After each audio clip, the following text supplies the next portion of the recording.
celebrating women. And today we're going to focus on a topic about women caring during COVID. So I'm delighted to be joined by another amazing panel. So we've got Sheetal, who's the head of education and training at Barts Health Pharmaceutical and Barts NHS Trust.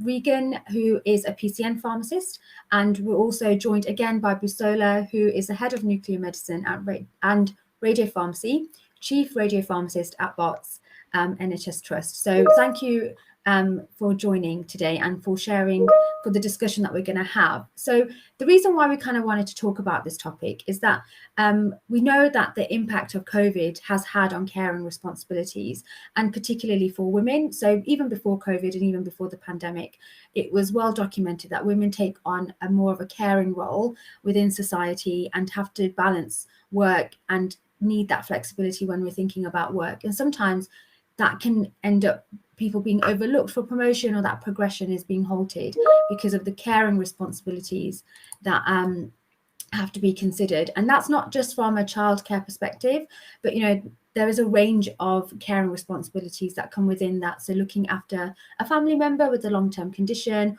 or a carer for a disability. So we just kind of wanted to touch on the importance of the caring responsibilities that everyone's had and what impact that's had, and also thinking about how we could discuss that and overcome that in the profession, especially because pharmacy is a profession that's made up of 60% women. So the caring burden or the caring responsibilities that women will face will have a huge impact on the profession and the way we progress, and impacting the progression of women in the profession, and also that diversity at a more senior level. So we just wanted to kind of have that discussion. And sometimes it's really important to note as well, obviously there's the caring burden, but there's that intersectionality perspective as well we need to consider. So, if you, in particular, if you've got a disability or you're from a Black, Asian and minority ethnic background. And some of these things are because it's systemic, and they're things that have been put in place with people who have not necessarily had to think about caring as a primary concern when setting up policies or family-friendly policies or guidelines within the workplace. So I'll ask my panel members to share their experience, considering the roles that they're taking and what the impact that COVID has had on their caring responsibilities, especially when delivering frontline services as a pharmacist. So I'll start with Sheetal. So do you want to share your experience? Thank you, Aman, and thank you for inviting me to speak on this platform. I'm truly honored. I think reflecting back, the past 1 year has been difficult for each and every family, and everyone has been impacted in one way or the other. And yesterday being a day of reflection, we all reflected on the year that's gone by, 1 year of lockdown, and we all were probably thinking about all the our loved ones, our friends, our colleagues that we may have lost due to this pandemic, due to the COVID-19. Personally, for me, the last 3 months have been extremely difficult. And when I was reflecting back yesterday, it was kind of thinking of how I personally coped with this situation. I sort of the whole family, except I have a 88-year-old mother-in-law who we look after. She has got dementia, and she is extremely clinically vulnerable as well. And she is totally dependent on us for all her personal care.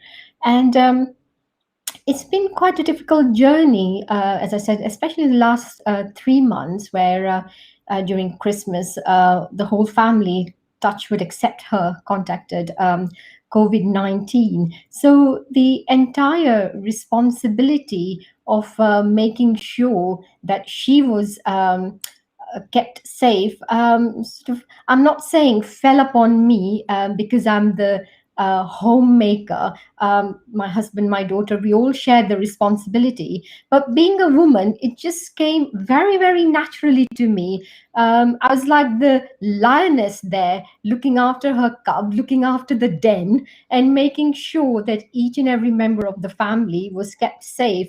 And I think the stress was especially there because there was no way I wanted my mother-in-law to catch the condition, the virus. It was just in my sort of mind that she had to be kept extremely safe. So the measures that I had to put in, and I did put in, touch wood, saved her from getting the virus. So it's just things like cleaning the house top to bottom, every corner of the house, and and doing things which only a woman can think of, and you wouldn't expect anyone else to have the the thought process of how we're going to manage a house when the whole family is down with COVID.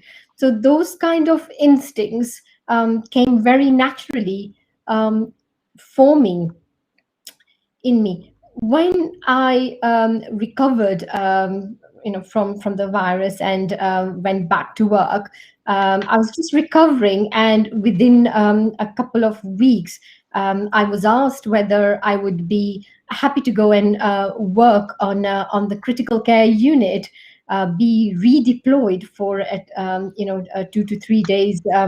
A week to help our nursing staff cope with the situation.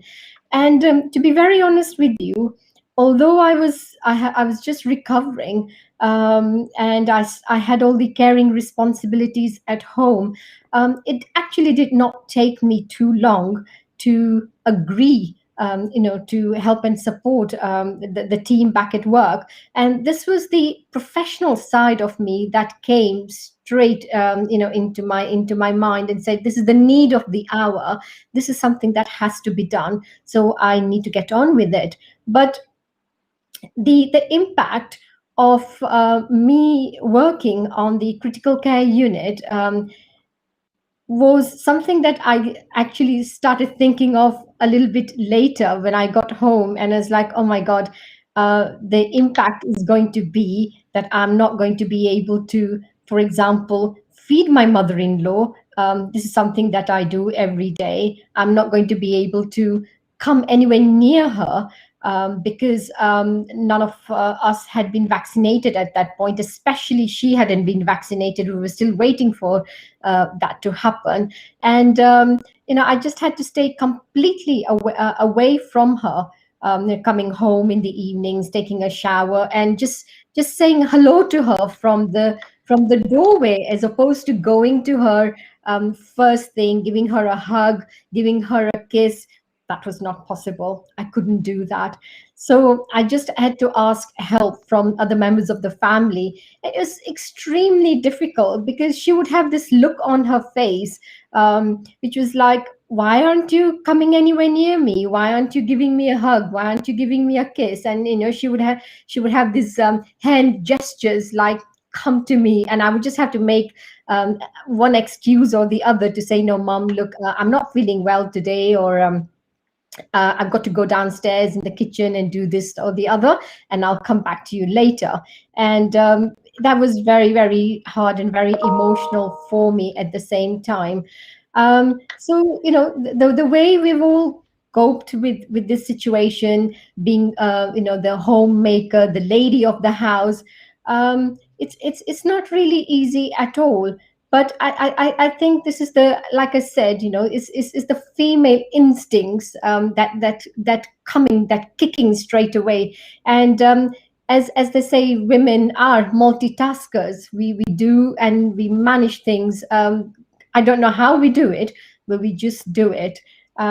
So yeah, this is how I have coped with the situation in the last 2 to 3 months. I'm just, thank God, that things are improving now and things are getting back to a situation where we can slowly start having a bit more of a normal life. Yeah, brilliant. Thank you, Sheetal. You touched on a really good point there about there's one thing about, picking up caring responsibilities at home, but also the impact of delivering frontline care and then that caring responsibility that you would have had. So, for example, your mother-in-law shielding and how that changes things. So that's another consideration. Reagan, how about yourself? Yeah, so I don't think COVID could have come at a good time, but for me in my career, it probably came at the worst time it could have came. So when it hit last year, I was a pre-reg. I had a 1-year-old and a 7-year-old, and suddenly had no childcare for them. So what happened was their dad and me kind of swapped shifts. So he's a pharmacist as well. So I was either at work or with my kids, and that went on for however many months it went on for. Then had to go through the whole provisional registration thing, and then had to start as a brand new pharmacist. And so it was a bit crazy. And I think what I think about is when you have kids, everybody says it takes a village, it takes a village. And all of a sudden, we're not allowed our village. And that is exactly what happened. So when I wasn't working or studying, I was with my kids, and that was just like non-stop. And that was very hard when you've got no way to kind of relax or see friends or see family, and your kids are confused as well, and you've got to kind of explain to them why they can't go to the park and why they can't see their friends. And I used to come home from work, completely strip off in the porch, go straight in the shower before I would even kind of touch them, and it was really scary for them. I am lucky that their dad is like great as well, so it wasn't kind of just on me, and I think a lot of people it is because it does kind of fall to the woman. I think like the organisation, the whole Mission Impossible style that it was, did fall to me, and I think that is quite natural as well. But yeah, it was really, really stressful, and obviously you're at home with kids that don't understand really what's going on, and then you're at work kind of delivering care to people. You're seeing people die, you're seeing families upset, and there's no way to kind of deal with that because you're not allowed to go and do any of the things you would normally do to make yourself feel better. You can't go to the gym, you can't go for a nice spa day, you can't do any of that. So it was really, really difficult. I know there's lots of people that are in my position as well, especially kind of studying for the exam and stuff. Normally the kids would go to their grandparents or friends or something like that, but there's just none of that, and none of the kind of regular after school clubs are open, and things like that. So my 8-year-old now is like so self-sufficient because I have to just keep putting him on the Xbox while mummy works. Yeah, I think it'll be one of those things we look back on and think, how did we even get through that? But we just do because we don't have a choice. Yeah, so that's my personal opinion so far. Thank you, Regan. Thank you. Yeah, and especially revising for the exam and the moving dates and all of that. That must have been really stressful. So yeah, but have you sat the exam? So that's one. I did sit the exam, yeah. That's one less Hopefully. thing. Well done. Brilliant. Thank you. And Basola. Well, it's thank you. It's quite nice to listening to the other team, so I can identify what they're talking about. Although I don't have any children, so for me, two things. I don't need to repeat what everybody already said. Yes, yesterday was a year of reflection, which everybody have where they reflect what has gone on for the last 12 years. But what we're talking about actually, it didn't just start 12 months ago. People has been doing for example, for me. Can identify with you, even though I don't have children, but I do some of the things that you both already described. But one thing that is really important culturally, how I was brought up, you're supposed to care for anybody that is older than you, either they're direct relative of you or not. Whatever you can do to help them, you're supposed to be able to help them. So I'm very active in the community where I live, where I go to church. There's loads of older people there. During the pandemic, even though you fear for yourself and for the people that you live with, I got my own parent, my in-laws, and they're not allowed to go out. They don't live anywhere near us. We have to do their shopping and take it for about an hour and travel there, go back, and then collect those immediate elderly relative within my village and take their shopping and do that. I tend to dedicate the whole of Sunday doing everybody's errand and the carers for that. At the same time, being at work, I'm managing a whole team of different professionals, and also requires certain things from me, not only to be able to do their job, or to be able to also comfort them, because every single one of them, whether they're a man or woman as well, they have some caring role within their own home, and as a boss to be able to understand that. So I'm juggling quite a lot of different things for my work and my homes, and also culturally the way I was brought up as to how I should do things.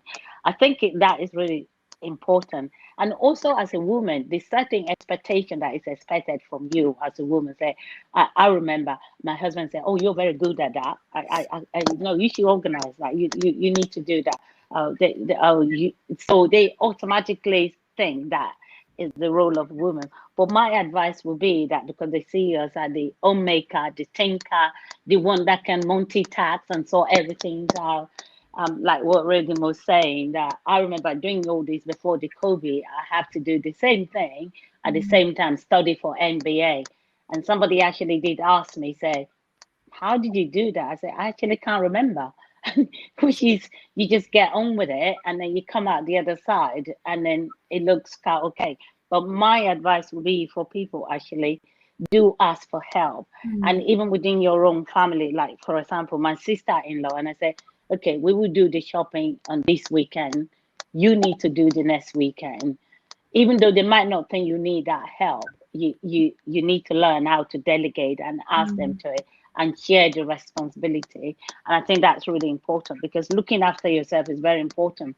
If you happen to be the one who's looking after everybody, you have to think about who's looking after you, who's caring for you as well. And I think that's one of the key things. And there's a lot of help and things, even as a pharmacist, you can tap into within the RPS, either you're a member or you're not. And I think that is really important.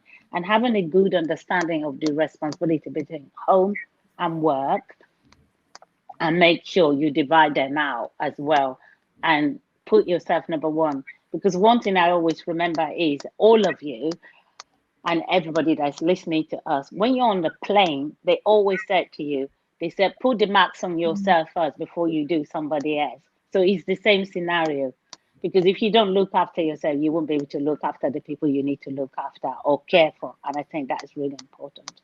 Yeah, no, thank you, Basila. That's really, really important. I know, like from my own personal experience, my gran had COVID and then my sister's got a learning disability. So it was trying to keep the two away.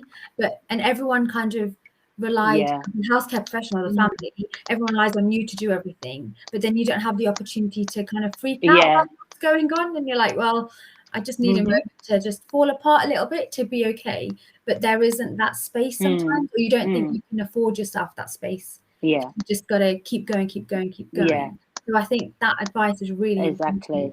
So thank you. And then, so I know everyone has, we've all obviously been in this situation, but is there anything in particular that you felt that your employers or your organizations that you work for did really well, that we could take away that learning and employ? Because, you know, flexible working is something that comes up time and time again. So we've been forced into it by COVID and the pandemic. But are there lessons that we can learn and take away from this to show, you know, to say we could potentially do it as normal practice? So Regan, how about you, from your experience? Yeah, so when I was in the hospital, I found it a little bit more difficult than I do now that I'm in primary care. I think hospitals, you know, they've got a lot of red tape and lots of things they've got to go through to get there, whereas here, it was just like, right, we're going to give you all laptops, you've all got phones, go and do what you do from home. And even now, sometimes, like, I still work from home because sometimes the kids have to isolate and things like that. So I think having access to the technology that you need to be able to work from home, and not kind of seeing it as a barrier. So I can do my clinic over the telephone. I can do that from home, that's fine. And making sure that you kind of, you know, got the right training in place so that you are kind of protected as well. Because obviously when we're here and we're making a phone call, it's all recorded, but at home, that's not As well, my boss is kind of just really, really understanding. He's got 3 kids himself, and he's kind of just like, whatever you need, you can have. And that kind of creates a really good culture because he trusts me and kind of has faith in me, and therefore I want to do the best job possible for him, rather than you must clock in at this time, you must clock out at that time. He's just like, as long as you do a good job, I don't mind however you do it. And that's a really good culture, and we've got a really happy team here because of that. Yeah, thank you. Yeah, that trust and autonomy is really important. Basola, how about from your experience, especially as a chief pharmacist as well, is there anything that we could be putting in place to help? I think for me, even before the pandemic, this is really important. I know the pandemic has changed everybody in terms of being flexible. Even though most people used to come to me and say, you don't have children, how could you be so understanding? And I said, but the most important thing is that if people have a job and they do that job for you, it doesn't matter where they do it, as long as they do the job. So anyone that come to me and say, look, can I do 2 days a week and 2 days here? In fact, at the beginning, we have a rota straight away and devise a rota. Say, for example, with the disease, you have to social distancing. If you don't have enough room to be able to social distancing anyway, it forces you into being flexible with your team. And as certain people, even though we have a face-facing, like patient-facing role, at the same time, there's certain things we can do from home. We just divide the job and say, you can come Monday to Tuesday, other people do Wednesday to Thursday. That was put in place straight away. And I can see now how that has been very helpful to my team. It's worked really well, including the doctors that I manage. Some of them report from home. They don't need to be here. And some of them have to shield. They still do their job every day, that it doesn't have any impact on them. And I think the employer having a good understanding, I must say, the organization where I work, the Bath Health, I think I have to say is one of the best I've ever worked in. I've been in the NHS now for a pretty long time. I was saying 20 something years. And this organization actually encourage you. If you have this idea, you're already doing it before, they nurture that you're able to do that. And one of the things they create like a lot of well-being area for all their team, whereby you can ask questions, how you look after your well-being, how that is flexible working. Anyone that asks for anything, in my experience, I haven't seen, even if they're not in my team, that didn't have the opportunity to be flexible and to be able to do their job from home. As a result of that, actually, because they need to look after them, we were able to do what we need to do in our job. We became even more productive, so more effective by being flexible, and let your team come to you and tell you how they wanted to do that job, because they have the same vision as you for that job. Let them decide, give them the opportunity, let them be the champions of that. Speak to them, ask them, how do we need to do this? And when they come with it, it's what you're thinking about, but you don't need to implement it because they thought about it. It's so easy to do it because you gave the power to them to think about what you think will work best for you. And you have to take individual cases differently as well. There's other people, they're supposed to be shielding from home, and they leave alone. He said, I can't do it. I need to be at work. Then you have to change their risk assessment and say, look, and you can understand why, because there is nobody else to talk to. And they became quite depressed. You have to even be able to kind of recognize that, have a regular contact, even if you give them that flexibility, give them any support, any training and guidance, how to work from home so that they don't become quite isolated. They might even be talking to millions of people a day. They can still be isolated because there is no contact with other people. You're not in the nurse office and you can just pop in and say hello. You're in your house, either in your kitchen, doing everything all by yourself. So we just need to think about all that, and at the same time make sure they have all the equipment they need in order for them to be able to work from wherever they need to work from. And don't think just because people work from home or being flexible, they're not going to do what they need to do, because even if they're at work, they might not be able to do it. Yeah. So it doesn't matter where they are. I mean, giving the people the opportunity and allow them the flexibility and making a decision for themselves and ability to be able to give them a support, I think is really important. That's what I do. And I'm really surprised because this team, I've only just taken them over just a little bit over a year ago, and they become the most performance they've ever done previous to me arriving. And they continue to do that. And you wouldn't be able to see that in the middle of a pandemic. It's just amazing. So the trust itself is amazing. They give you the opportunity, and I'm sure Ashita will say the same thing. They give you the opportunity to be able to look after your team. And every single session, all my session managers as well, I ask them to also talk to their team. What are they doing to support their team and being flexible and listening to what they request for us as well? And we come together as a team and then share that across. Make sure somebody have their lunch, even if they're working from home. So those kind of things is really important. Brilliant. Thank you, Basola. That's really good advice, especially about the key theme there is empowering the individual, asking them what they what works for them, and they will have solutions because they're the ones doing it. So yeah, that's really important. And Sheetal. Probably resonate with Bisola here because we both work for the same organization.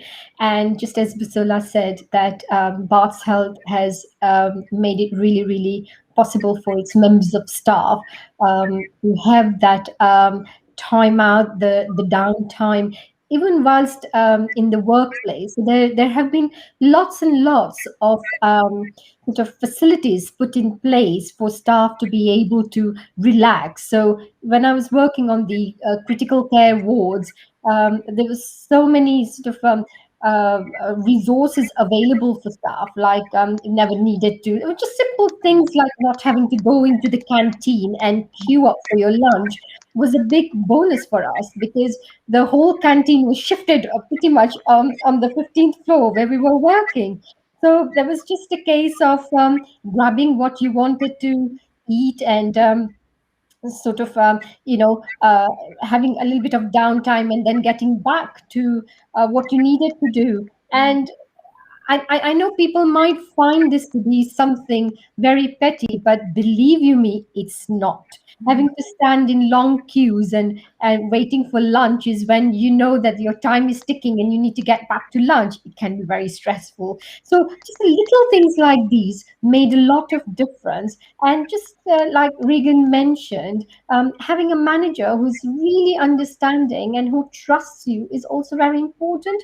That is something that fortunately for me I have experienced as well. So my managers were always very supportive when it came to me working from home, especially because they know that I've got an elderly mother-in-law who's got dementia at home, and they would always encourage me and say to me, "Shikha, you don't need to be at work if you don't have to be. If you are able to conduct some of your activities from home, then do take this opportunity."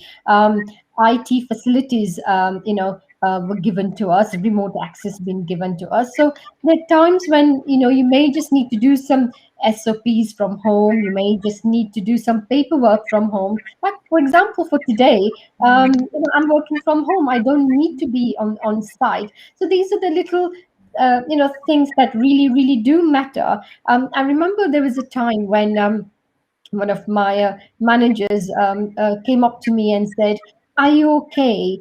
Do you need any extra time out to look after family, mother-in-law, anyone? Because don't feel as if you can't come and talk to us about your difficulties, your problems."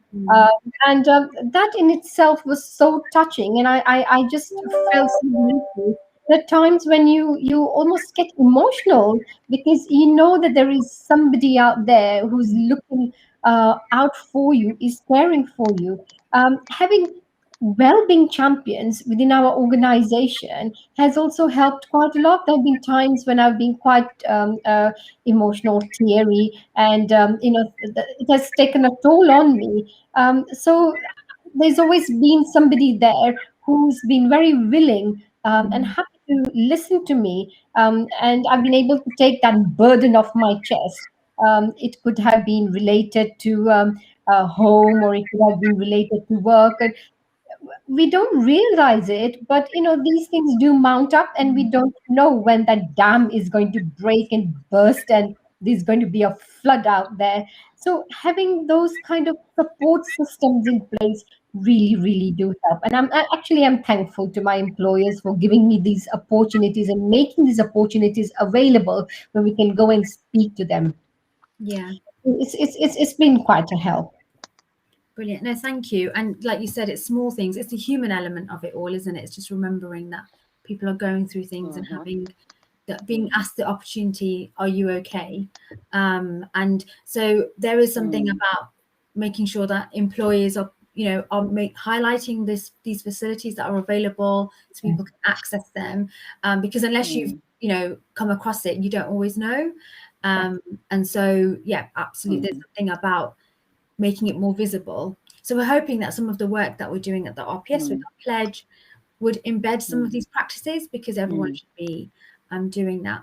So I'm just conscious of time, and but was there any other final? I kind of know somebody. Yeah, somebody was saying something. Say, some people in terms of seniority, that if you're senior, you're allowed to work from home. If you're not, actually, in the organization where I work, it's actually not like that. But because some people have a patient-facing role, they can't work from home. Yeah. For example, in the department where I run, I have a radio pharmacy who manufacture, so not all of them. And during the pandemic, what I actually did was we decided to compress the work into 3 days a week so that everybody is treated equally.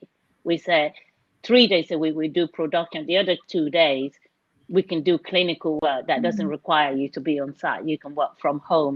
And I would have hoped some of those senior managers out there actually don't think just because you're the senior. I never see to my team to say, I'm the senior, my time is more important than you, or I need to work from home. In fact, my boss says to me, oh, you don't need to be here. You just need to come in one day a week, because and I said, no, I said, presence is very important. You have to lead by example. If you're the boss and you say, oh, I just need to be at home, the rest of you just stay here and do the work.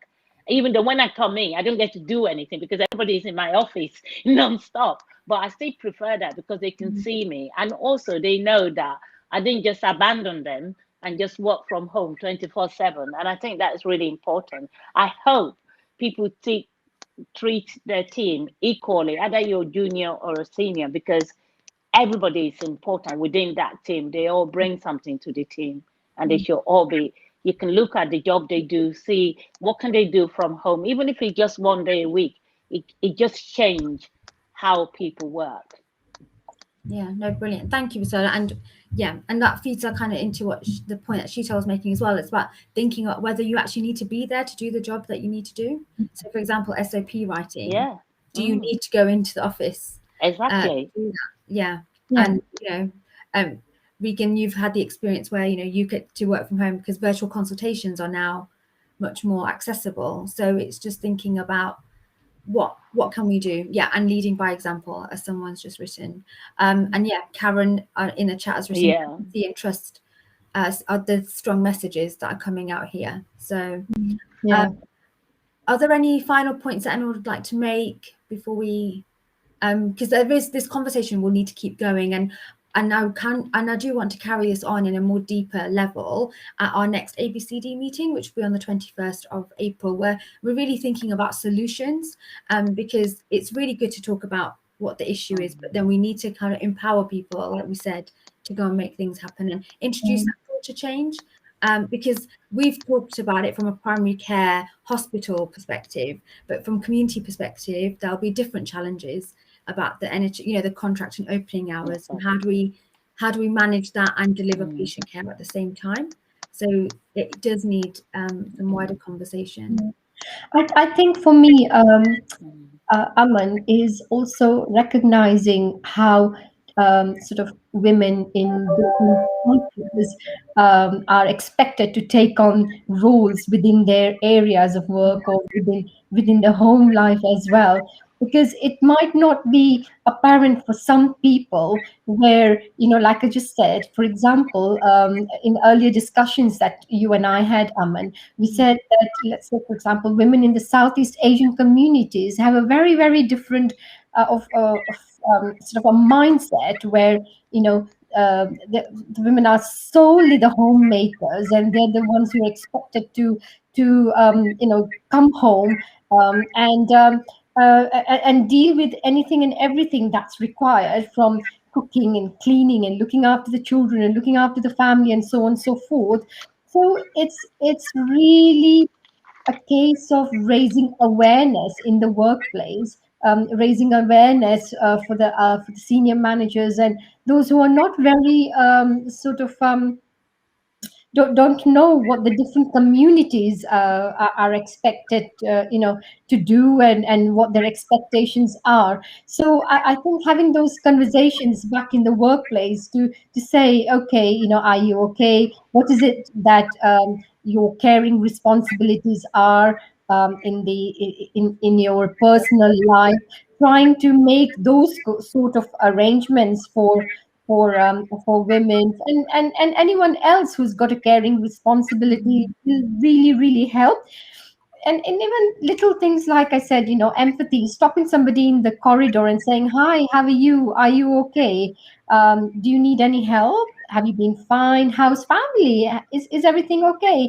That in itself can start up conversations, because you don't really know what is happening with that person's life, be it in the workplace or at home. And that can bring around and about a lot of changes in the workplace, if we ask those simple right questions. And I think that's really, really important. Yeah, So no, awareness, creating awareness, being aware of different cultures, backgrounds, will probably help. yeah, no, I think that's a really good point. And even just asking the question, it could just be a standard question you ask everybody. Is there anything going on in your personal life that you feel like you want to share that will make we could help with? So yeah, no, that's a really good point. So we have to wrap it up, unfortunately, because I know you. Yeah. no, Yeah. do you want to add anything? Yeah, I know. Just last one, because somebody just posted. Yeah, just something. I'm not going to talk too long, but somebody just post things in terms of working in a community that they're on their own, and what is it? But perhaps I'm not going to talk too long.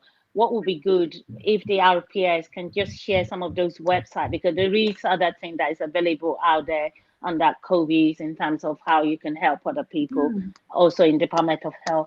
If those resources or those links can be shared with people to actually go and see it themselves, how they can help each other. Not even you can get training how to ask that kind of question, how you should ask that questions as well. It's really important how you identify problem when as a member of your team.